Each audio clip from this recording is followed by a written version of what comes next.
Kita berdoa. Ya Allah Bapa kami yang baik, terima kasih Tuhan untuk penyertaan-Mu hingga di pagi hari ini. Engkau memberikan kesehatan kepada kami. Tuhan, sebelum kami melakukan aktivitas kami, izinkanlah kami terlebih dahulu menyapa sebagian dari isi firman-Mu. Maka bukakanlah hati dan pikiran kami, agar kami mengerti arti dari firman-Mu. Amin. Jemaat yang dikasihi Kristus, firman Allah di pagi hari ini yang tertulis di Mazmur pasal 19 ayat yang ke-9. Beginilah bunyinya. Titah Tuhan itu tepat, menyukakan hati kita. Perintah Tuhan itu murni, membuat mata bercahaya. Demikianlah bunyi firman Tuhan. Jemaat yang dikasihi Kristus, di ayat ini kita diingatkan melalui firman Allah yang tertulis di Mazmur 19 ayatnya yang ke-9. Untuk melakukan perintah Allah demi kebaikan kehidupan kita, agar selalu berbuat baik dan patuh kepada perintah Tuhan. Terkadang ada orang yang tidak suka diperintah karena ia merasa perintah itu seperti menurunkan martabatnya. Dan ada juga merasa bosan karena diperintah. Di dalam pekerjaan, mungkin kita pernah membantah atau tidak melaksanakan perintah atasan kita, karena kita merasa perintah itu tidak baik di dalam pikiran kita.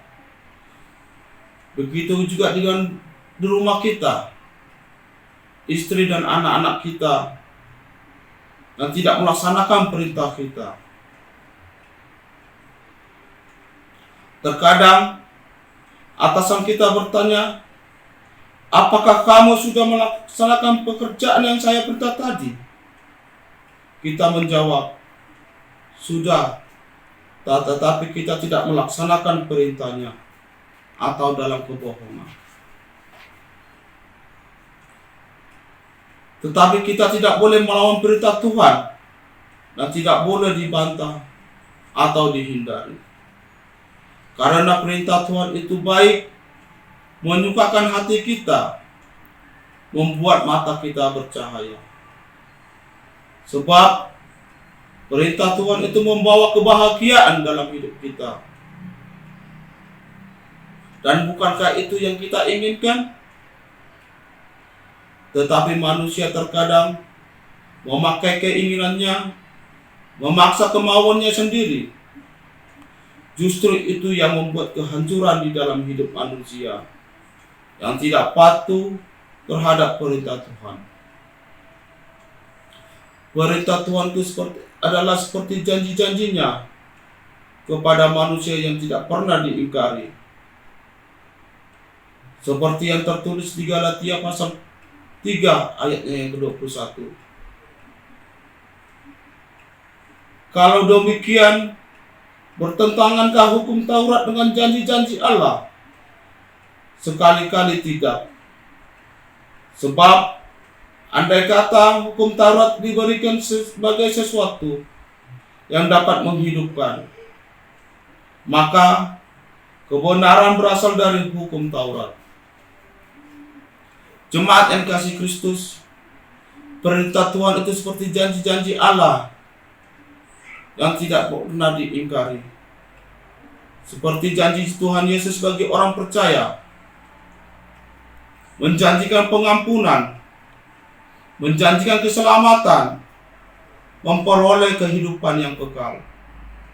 Hikmat dalam kebijaksanaan, janji kesembuhan dan kesehatan, menghadapi terhadap sakit dan menyelamatkan, selalu melindungi umatnya, menolong dalam kesesakan dan kegelapan masa lalu, memenuhi kebutuhan kita dan masalah finansial,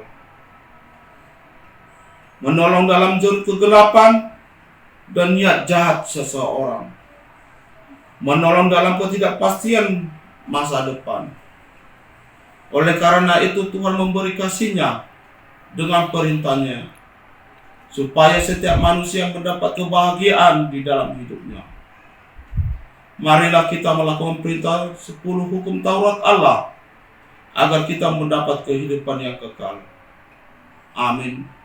Kita berdoa. Allah Bapa di surga, kami sudah mendengar sebagian dari firman-Mu.